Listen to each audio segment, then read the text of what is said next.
ఖచ్చితంగా ప్రతి ఒక్కరు కూడా దేశ నాయకులైనా రాష్ట్రంలో ఉండి అద్భుతమైనటువంటి రాజకీయాలు చేసేటువంటి వాళ్ళైనా అత్యంత ధనికులైనా కడు దరిద్రుడైనా నిరుపేదైన ఎలాంటి వాళ్ళైనా సరే తప్పనిసరిగా ఈ స్థితిలో వెళ్ళవలసిందే. ప్రియమైన వాళ్ళరా, ఇది దేనికి సూచన అంటే వాక్యం మనం గమనిస్తే ఇక్కడ దేవుడు తన సృష్టిని ఆదికాండం 1వ అధ్యాయము అక్కడి నుంచి మనం జాగ్రత్తగా గమనిస్తే 2వ అధ్యాయం 3వ వచనం వరకు మనం గమనిస్తే ఆయన ఒక్కొక్క దినము ఏమి చేశాడో మనము చూస్తాం. తీయండి ఆదికాండం 1వ అధ్యాయం ఆ చివరి వచనం 5వ వచనం చూడండి. అస్తమయమును ఉదయమును కలుగగా ఒక దినము ఆయన, అంటే మొదటి దినాన్ని ఏం చేశాడు? ఆయన వెలుగు చేశాడు. చూడండి, వెలుగు మంచిదైనట్టు దేవుడు చూచెను. దేవుడు వెలుగును చీకటిని వేరుపరచెను. దేవుడు వెలుగునకు పగలనియు చీకటికి రాత్రి అనియు పేరు పెట్టును. అస్తమయమును ఉదయమును కలుగగా ఒక దినము ఆయన. అంటే చాలా విచిత్రంగా ఉంది కదా. మనకు దినం ఎప్పుడు ప్రారంభమవుతుంది? ఉదయంతో ప్రారంభమవుతుంది. ఉదయం 6 గంటల నుంచి మరుసటి దినము 5:59 వరకు ఒక దినం మనకు. కానీ ఏప్రిల్ లెక్కలు ఏంటంటే సాయంత్రం 6 గంటల నుంచి వాళ్ళకి దినం లెక్క, మరుసటి దినము సాయంకాలము 5:59 వరకు. అందుకే చూడండి, అస్తమయమును ఉదయమును కలుగగా ఒక దినము ఆయన. వాళ్ళ పద్ధతులు ఎట్లా ఉంటాయంటే శుక్రవారం రోజు సాయంకాలం నుంచి విశ్రాంతి దినం ప్రారంభమవుతుంది. శనివారం రోజు సాయంత్రం వరకు పిట్టు కూడా కనపడ రోడ్ల మీద. ఆఫీసులు నడవు, ఆదివారం నడుస్తాయి, శనివారం నడవు. అది సబ్బాత్ దినం. వాళ్ళు ఇంకా యూదులే కాబట్టి వాళ్ళ యూదయ సంప్రదాయం ప్రకారం వాళ్ళ రీతిగా పాటిస్తూ ఉంటారు. సో ఇక్కడ సాయంత్రంతో మొదలయ్యి మరుసటి దినం సాయంత్రం వరకు ఒక దినం లెక్క. మనకు ఉదయంతో ప్రారంభమై మరుసటి దినం ఉదయం వరకు ఒక దినం లెక్క. 2వ దినం చూడండి. 2వ దినం దేవుడు ఏం చేశాడు? ఆ జలమును ఈ జలమును వేరుపరచెను. అంటే ఆకాశంలో ఉండేటువంటి జలాన్ని, నీటిని, భూమి మీద ఉండేటువంటి నీటిని. నీరు ఎక్కడుంది? మొదట అగాధ జలముల మీద దేవుని ఆత్మ అల్లాడుతుంది. అంటే ఆ జలముల మీద దేవుని ఆత్మ ఉంది. అంటే భూమి మీద అంతటా కూడా నీరున్నాయి. అలాగే ఆకాశములో నీరున్నాయి. సో ఆకాశములో ఉండేటువంటి జలాన్ని, భూమి మీద ఉండేటువంటి జలాన్ని దేవుడు వేరు చేశాడు. దానికి దేవుడు ఆ విశాలమునకు ఆకాశమని పేరు పెట్టాడు. అస్తమయమును ఉదయమును కలుగగా 2వ దినము ఆయన.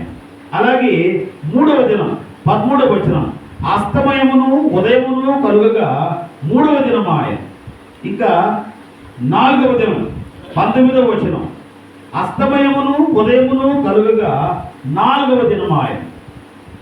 23వ వచనం, అస్తమయమును ఉదయమును కలుగగా 5వ దినము ఆయన. 31వ వచనం, దేవుడు తాను చేసినది యావత్తును చూచినప్పుడు అది చాలా మంచిదిగా ఉండెను. అస్తమయమును ఉదయమును కలుగగా 6వ దినము ఆయన. 2వ అధ్యాయం స్టార్ట్ అయింది. 3వ వచనం చూడండి. కాబట్టి దేవుడు ఆ 7వ దినమును ఆశీర్వదించి పరిశుద్ధపరచెను. ఎలయనగా దానిలో దేవుడు తాను చేసినట్టు సృజించినట్టు తన పని అంతటి నుండి విశ్రమించెను.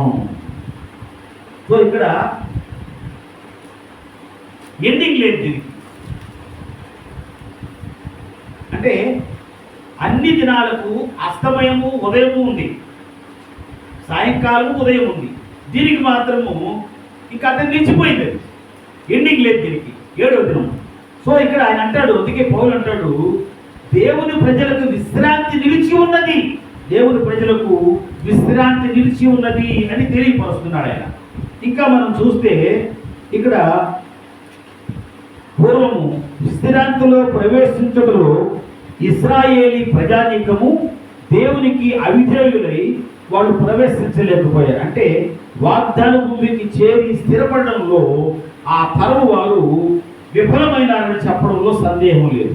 అందుకనే వారందరూ కూడా అరణ్యంలో సంహరించబడ్డారు. అంటే వాళ్ళకి ఎప్పుడు విశ్రాంతి అంటే ఈ 400 సంవత్సరాలు ఐగుప్తు దేశంలో వాళ్ళు గడిపినటువంటి ఆ సందర్భాన్ని జ్ఞాపకం చేసుకుంటే వాళ్ళు రెస్ట్లెస్గా పనిచేసినారు. వారికి విశ్రాంతి లేదు, నెమ్మది లేదు. దేవుడు వారిని అక్కడి నుంచి విడుదల చేసి మరి మోషే అహరోనుల ద్వారా వాగ్దాన భూమిలోకి అనగా విశ్రాంతిలోకి ప్రవేశపెట్టడానికి ప్రయాసపడ్డాడు. అయితే వాళ్ళు ఎవరికి కూడా దేవుని యొక్క వాక్యం మీద నమ్మకం లేనందువలన, దేవుని మీద వారికి గురి లేనందువలన వారందరూ ఆ మార్గ మధ్యంలోనే అరణ్యంలోనే అంతరించిపోవాల్సిన పరిస్థితి వచ్చింది. అంటే వాళ్ళు ఆ విశ్రాంతిలో ప్రవేశించలేకపోయారు. వాగ్దాన భూమిలో అనగా పాలు తేనెలు ప్రవహించిన కణాలలో వారు ప్రవేశించలేక మార్గ మధ్యంలోనే ఆగిపోయారు. మళ్ళీ పాతి పెట్టాల్సిన పరిస్థితి వచ్చింది. అందులో బయలుదేరినటువంటి వారిలో ఒక ఇద్దరు మాత్రమే, యెహోషువాయు కాలేబు అనేటువంటి వారిద్దరు మాత్రమే వాగ్దాన భూమిలో చేరుకున్నారు. మిగిలినటువంటి 6 లక్షల మంది మార్గ మధ్యలో అంతరించినారు. అంటే వాళ్ళు విశ్రాంతికి చేరుకోలేకపోయారు అన్నమాట. అంటే అది ఇంకా నిలిచి ఉంది, అది మాత్రం ఉంది, ఆ విశ్రాంతి ఉంది. కానీ ఆ ప్రజానీక మందులో చేరుకోలేకపోయారు, వాళ్ళు చంపబడ్డారు. సంఖ్యాకాండము 13వ అధ్యాయం 14వ అధ్యాయాన్ని క్షుణ్ణంగా మనం చదివితే ఈ విషయం మనకు అర్థమవుతుంది. సంఖ్యాకాండము 13, 14 అధ్యాయాలు ఇప్పుడు మనం చదవడానికి వీలు కాదు, గుర్తు పెట్టుకోండి, తర్వాత చదువుకోండి. పూర్వం వాళ్ళు విశ్రాంతిలో ప్రవేశించలేకపోయినను విశ్రాంతి నిలిచి ఉంది. వీరిని యూదా మత బోధకులు సృష్టి కార్యానికి పోల్స్తారు. దాన్ని అంటే దేవుడు 6 దినాలు సృష్టిని చేశాడు. వాటికి ప్రతి దినము ఉదయము సాయంత్రాలు ఉన్నాయి. అయితే 7వ దినానికి సాయంత్రం లేదు. ఆదికాండం 1వ అధ్యాయం 2-3 అధ్యాయం 3వ వచనం వరకు అంటే దేవుని విశ్రాంతికి ముగింపు లేదు, అది అలాగే నిలిచి ఉంది. దీన్ని బట్టి ఇశ్రాయేలీయులు తమకు ఇవ్వబడినటువంటి విశ్రాంతిలో ప్రవేశించలేకపోయినప్పటికీ కూడా ఆ విశ్రాంతి ఇంకా నిలిచి ఉన్నది అని పౌలు భక్తుడు తెలియపరుస్తున్నాడని వాక్యాన్ని మనం గమనించాలి. 4వది, 40 సంవత్సరాల తర్వాత ఇశ్రాయేలీయులు యెహోషువ నాయకత్వంలో దేవుని యొక్క వాగ్దాన భూమి అయిన విశ్రాంతిలో ప్రవేశించి స్థిరపడ్డారు. కాబట్టి విశ్రాంతిని కూర్చున్నటువంటి వాగ్దానం నెరవేర్చబడిందని తలంచొచ్చు. అయితే విశ్రాంతిని కూర్చున్నటువంటి వాగ్దానం ఇంకా నెరవేరలేదు. ఈ విషయాన్ని దేవుడే చెప్పాడు. ఒకసారి 95వ కీర్తన దేవుడు దావీదుతో చెప్పాడు.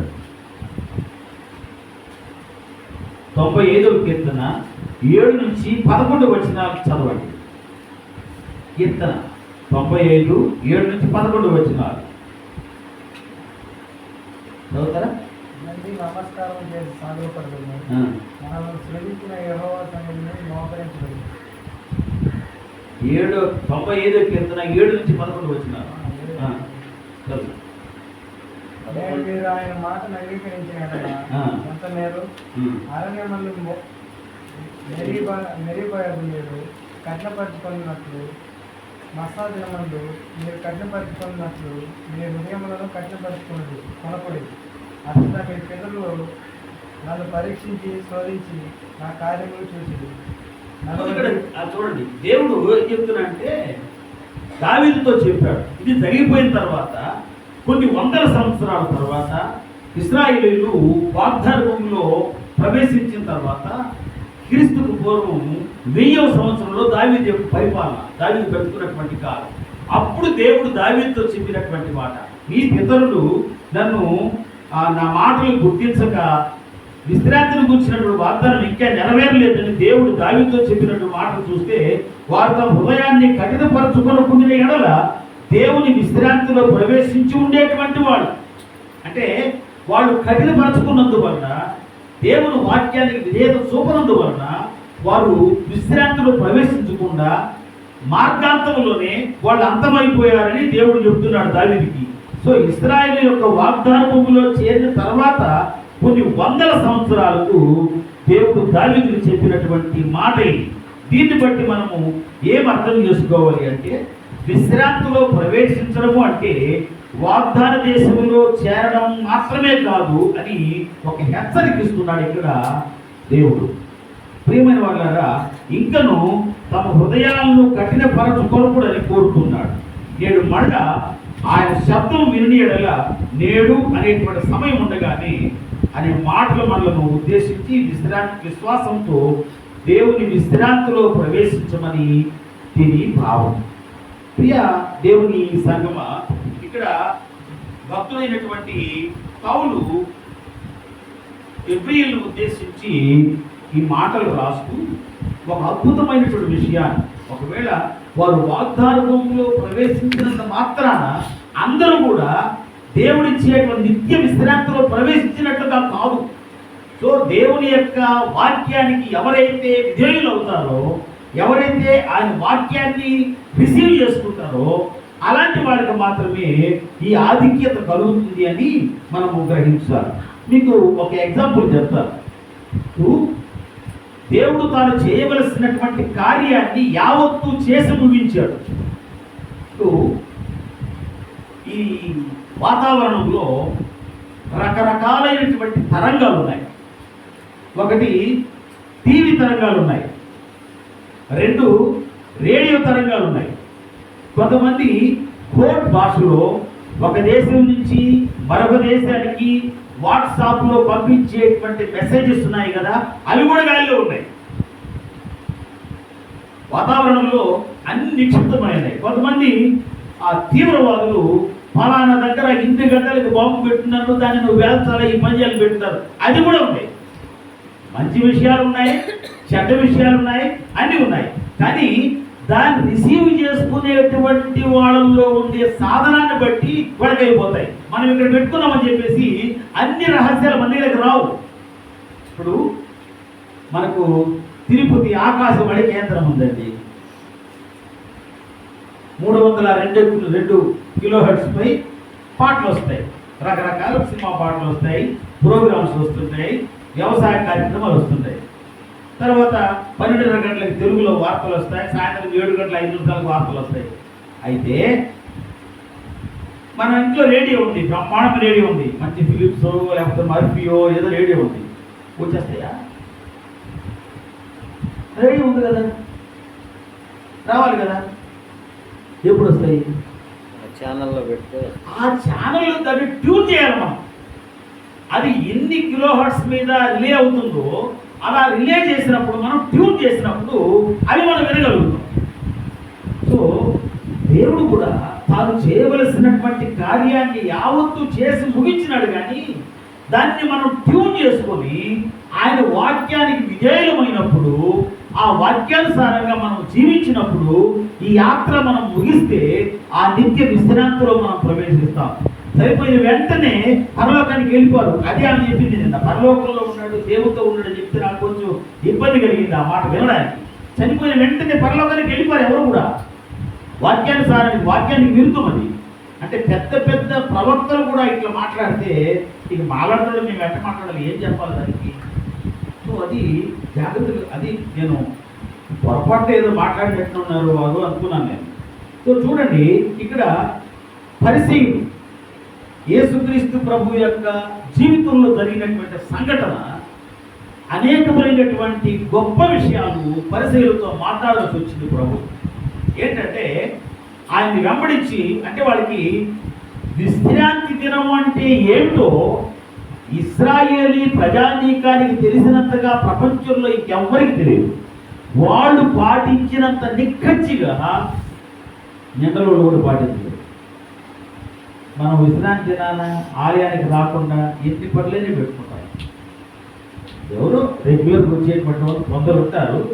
నాకు దేవుడి దినాన్ని దేవుని సాన్నిధ్యంలో గడపకపోతే నా మనసు బాగోదు, నా శరీరం బాగోదు, నా జీవితమే బాగోదు అనుకునేటువంటి భయం కలిగినటువంటి బిడ్డలు కూడా వీళ్ళు ఉన్నారు. నేను కాదని చెప్పడం లేదు. ఎక్కువ మంది తప్పించుకునేటువంటి వాళ్ళు కూడా ఉన్నారు. అయితే అంత నిక్కచ్చిగా ఎవరు పాటించలేరు. ఎందుకంటే వాళ్ళు అక్షరార్థం తీసుకుంటారు. దేవుని వాక్యంలో ధర్మశాస్త్రంలో ఏదైతే ఉందో దాన్ని అక్షరార్థం తీసుకొని దాన్ని ఆచరించడానికి ప్రయత్నం చేస్తారు. అందుకే ఒక దేవుని వాక్యంలో ఉండేటువంటి విషయాలను దేవుని మనసులో ఎరిగినటువంటి వాడు, ఆయనే దేవుడు కనుక, ఆయనే భూమి మీదకి వచ్చినటువంటి దేవుడు కనుక, మానవ శరీరముతో జీవించినటువంటి వ్యక్తి కనుక ఆయనలో మానవ రక్తం లేదు. మరియమ్మ గర్భంలో ప్రవేశించినాడు. సాధారణంగా మనకందరికీ తెలుసు, ఒక స్త్రీ పురుషుల యొక్క కలయిక వల్లనే పిల్లలు పుడతారు కదా. దానికి విరుద్ధంగా పుడితే అద్భుతమని, ఆశ్చర్యం. సో ఇక్కడ పురుషుని యొక్క సంఘము లేకుండానే, యోసేపుతో కలవకుండానే ఆమె కన్యగా ఉన్నప్పుడు మరియ పరిశుద్ధాత్మ వలన గర్భము ధరించింది. సరే, ఒక ఆలోచన రావచ్చు మనకు. ఇక్కడ యోసేపు యొక్క రక్తము యేసులో లేదు అని మనము దిగ్గచ్చిగా చెప్పగలం. కానీ మరి యొక్క రక్తం లేదా అనేటువంటి ఆలోచన కూడా కొంతమంది కలుగుతుంది. నాకు కూడా వచ్చింది ఆలోచన. కానీ ఏంటంటే అక్కడ గమనిస్తే, నోటి మాట చేత సమస్తాన్ని సృష్టించినటువంటి దేవుడు, మరియ గర్భంలో ఉండేటువంటి ఆత్మ అయినటువంటి దేవుడు, ఆయన ఆ రక్తాన్ని అంటకుండా దేవుడు కాలేదా? మీకు ఒక సంగతి చెప్పనా? ఎయిడ్స్ వచ్చినటువంటి స్త్రీలు గర్భంలో ధరిస్తారు కదా, వాళ్ళ శరీరంలో ఎయిడ్స్ ఉంటుంది. పుట్టే బిడ్డకు ఎయిడ్స్ లేకుండా పుట్టే అవకాశం ఉంది. టెక్నాలజీ ఇప్పుడు ఉంది. అంటే ఆ తల్లి గర్భంలో ఉంటూ ఎదుగుతున్నటువంటి బిడ్డలు కూడా ఆ వ్యాధి సంక్రమించకుండా వాళ్ళు జాగ్రత్తగా ట్రీట్ చేసి వాళ్ళు పరిశుద్ధమైనటువంటి బిడ్డలు కంటే ఆరోగ్యవంతులైన బిడ్డలుగా పుట్టించడానికి మరి మానవ వైద్య శాస్త్రమే ఇంతగా అభివృద్ధి చెందితే, మరియమ్మ గర్భంలో ఆమె ద్వారా ఉండేటువంటి రక్తాన్ని ఆయన పుడిపుచ్చుకోకుండా ఆయన ఆత్మగానే ఆయనకు ఒక శరీరము కావాలి కాబట్టి మరియమ్మ శరీరంలో ఆయన ప్రవేశించినాడు. మరియమ్మ కాబట్టి ఇంకొక మొదలు. కానీ ఆయనలో ఉండేది మానవ రక్తం కాదు, దేవుని రక్తం అది. కాబట్టి ప్రభునందు ప్రియమైన వాళ్ళరా, ఇక్కడ ఇలాగ ఆయన భూమి మీదకి వచ్చినప్పుడు ఆయనకి సమస్తము తెలుసు. ఆయన వెంబడిస్తున్నటువంటి ఆయన శిష్యులకు ఆయన దేవుడు అని తెలియదు. ఆయనతో కూడా ఆయన బోధన నమ్మి ఆయన చేసే అద్భుతాలు చూసి ఈయన ఆశ్చర్యకరులతో ఎక్కడో వచ్చినారు, కానీ పూర్తిగా ఆయన్ని వాళ్ళు నమ్మలేకపోతున్నారు. కానీ ఇక్కడ ఈ పరిశీలనటువంటి వారు యేసు ప్రభువును వెంబడిస్తున్నారు. ఎందుకు వెంబడిస్తున్నారు తెలుసా? ఎక్కడ ఈయన చేసేటువంటి బోధలకు వ్యతిరేకంగా ప్రవర్తిస్తాడో అక్కడ పట్టుకోవాలి ఆయన. ఆ ఉద్దేశంతో ఆయన వెంబడిస్తున్నారు. వెంబడిస్తూ వస్తుంటే వాళ్ళు శిష్యులతో పాటు ఆ చేలలో నడిచిపోతున్నాడు ప్రభు. నడిచిపోతున్నప్పుడు వాళ్ళు ఆకలి వేసినప్పుడు కొన్ని వెలుగులు తుడుచుకొని తిన్నారు. అక్కడ పట్టుకున్నారు వాళ్ళు. నీతో కూడా నువ్వు దేవుని కుమారుని అని చెప్తున్నావు, నువ్వు దేవుని అంటున్నావు, నీతో కూడా ఉండేటువంటి నీ శిష్యులు పంట చేలలో పడి కంకులు తుంచుకొని తింటుంటే అది నేరం కాదా? అది దోషము కాదా? తప్పు కదా ఇది. కాబట్టి నువ్వు దేవుని కుమారుడు కాదు, నువ్వు దేవుడు కాదు అని చెప్తున్నాడు. సో ధర్మశాస్త్రంలో ఒక మాట ఉంది. ఏంటంటే పంట చేలలో వెన్నులు తుంచుతున్నారని వాళ్ళు ప్రశ్నిస్తున్నారు. విశ్రాంతి దినాన్ని ఏంటంటే విశ్రాంతి దినమందు చేయకూడనటువంటి పనులు 39 ఉన్నాయి. వీళ్ళు ఇది చేశారు. వాళ్ళు కంపులు తుంచుకొని తిన్నదాని గురించి కాదు మాట్లాడేది. వాళ్ళు విశ్రాంతి దినాన్ని చేయకూడదు కదా ఈ పని. మీరు గమనించండి, యేసు ప్రభువును వాళ్ళు తప్పు పట్టడానికి ప్రయత్నించిందల్లా కూడా సబ్బాతు దినమే. చేయగలిగిన వాడిని బాగు చేసింది సబ్బాతు దినం. యోహాను సువార్త 5వ అధ్యాయంలో పక్షవాయువుతో బాధపడుతున్నట్టు రోగి 30 సంవత్సరాల నుంచి వ్యాధితో బాధపడుతున్నట్టు వ్యక్తిని ఈ రోగిని పడిపెత్తుకొని నడువు అన్నాడు కదా, అది సబ్బాతు దినం. శాండ రోగంతో బాధపడుతున్నట్టు వ్యక్తిని బాగు చేసింది సబ్బాతు దినం. సో ఇవన్నీ అన్నీ ఆయన విశ్రాంతి దినానే బాగు చేసినాడు. వాళ్ళు ఏమంటారంటే నీకు ఎవడు చెప్పాడు? యోహాను సువార్త 9వ అధ్యాయంలో పుట్టివాడు